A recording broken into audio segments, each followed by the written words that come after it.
Good morning, everyone. Hey, everybody, and happy Monday. We're excited about a talent contest we have going on right now. Yes, we are. That's right. It's called My Kids Got Talent, and you can email us or contact us on Facebook.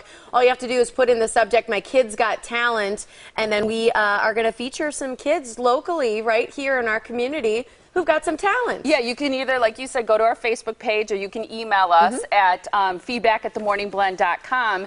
And what's super great is if you can also send us a video of what your child's talent is. 1 minute, or it could be less. We're super excited about a child that we have here on Friday. He's 6 years old. His name is Max. He has mad skills. Trust me, you're going to want to tune in Friday to see his skill, because we think he's going to go national after he's on the Morning Blend. Yeah, it's pretty cool. I got to give a shout out to my niece. I'm so proud of her, Shelby. She's 17, and she just this last weekend won Waverly Ambassador. How sweet is she? There she is on the right. Yeah, so they will travel around in our small towns of Minnesota and go to parades. That's when she got crowned. So they walk behind them with a crown, and then they put it on someone's head, and that was the moment that she was crowned. Must be in the blood. I think so. I helped coach her.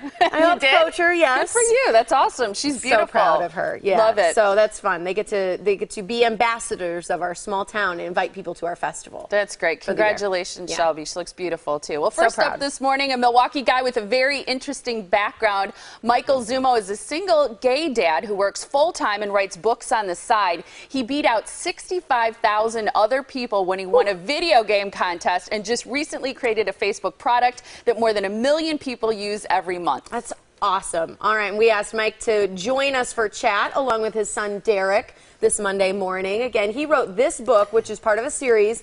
It's called DMOC Revival Retribution. He also created his own book company to make his book into an ebook, and also has an audio version so he can get it out there to the public. Hi, Mike. Awesome. Hi, Derek. How are you guys? You can wave to the camera now. You did that a second ago. There you go. Look at that cute smile. That's awesome. So great to have you guys here. Thank you for joining us on this Monday. Yeah, thanks for having us. I just don't know how you do it all. You're a single parent at least part of the time, but then you do all this writing and creating, and I feel like if I always had a novel in my head, I'd never sleep. Well, you know, I think it's really important to do the things that you're passionate about, and you kind of make time for those things, and that's kind of my philosophy. So. It's awesome. Yeah, I think we'll break down the book in just a little bit, because I think people are going to be really interested in the fact that you started basically your own company to get it out there so people could see it and all that, but so many interesting things about you. I mean, you have a full-time job. I do. This isn't what you do, you know, as your full-time job as an author. You've got a full-time job at Johnson Controls, but yet you love writing. What made you kind of focus in on science fiction? You know, I'm an avid science fiction lover. Okay. You know, do you dress up and go to Comic-Con? I haven't actually dressed up. Okay. But I have gone to Comic-Con. In fact, I had a booth at the Comic-Con in Chicago last year. Right. That's where I launched my initial book. Yeah. And, you know, when it comes to like Star Wars and Star Trek, you know, I love all of those things. I'm kind of star agnostic. I'm kind of trying to say, you know, just for the record, so I don't start any flame wars anywhere. Right. Yeah, right. And you know, if there was a scale of 1 to 10, I think I'm somewhere like a 20. So, you know, I even have like those little statues at home of my favorite characters and ships for inspiration. You know? Right, for sure. I've got a joke for you. Which one Star Wars character could work at a restaurant? Which one? What do you think, Derek? One that could cook. That is such a good answer, but the truth is, it's Darth Vader. He's like that. Instead of Darth Vader. I thought you might guess that one. It's just like non-assuming. One that can buck. That was a good answer. That was a good answer, I like Derek. that. I like That's that. awesome. Talk a little bit about being a single dad. To especially, do you call it transracial? Is that the expression in the adoption world when you? Okay. Yeah, so I would think there's adoptions. some challenges to that, because I know you've said the public is very slow to accept that. Well, it is. There's a lot of issues. A lot of people feel that there shouldn't be a crossing of the streams, so to speak. And there are lots of issues that do exist, so I can understand the concern. When I went through the adoption process, I actually had to go through like training sessions that talked about it.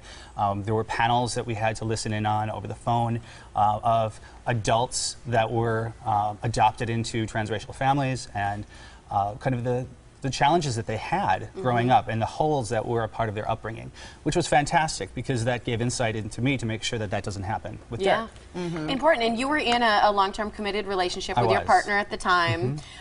It has not worked out. You've since split and you're a single dad who's gay. What kind of obstacles does it produce?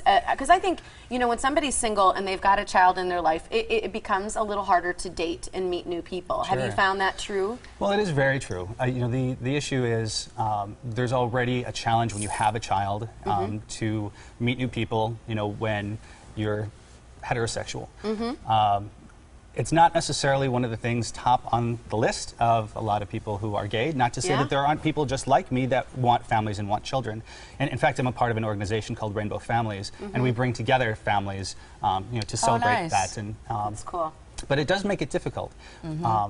And there are people who want families, but want their own families. You know, they don't want to come into it. They don't want a Brady Bunch situation or whatever. But that's okay. That's how it goes. How openly do you talk with Derek, and I'm sure you always keep it age appropriate, about being gay and the transracial component to your adoption and parenting? Right.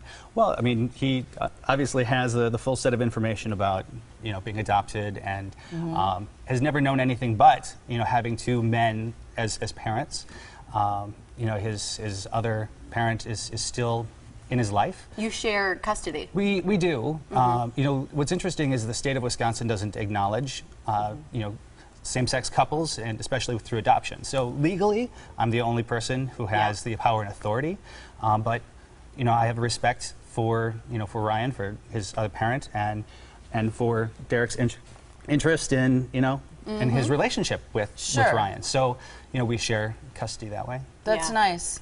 And so you talk openly about those things, because I wonder with the transracial part of it, what are some of the problems that you're hoping to prevent because of the education and the sensitivity you have to it? Well, you know, there's still racism that exists, and, you know, in the panels that we heard, there was a lot of concern about how the children were not prepared for that racism, that they were kind of raised with a white perspective, a Caucasian perspective, you know, not being aware of the challenges and the racial profiling and other things that are just the reality.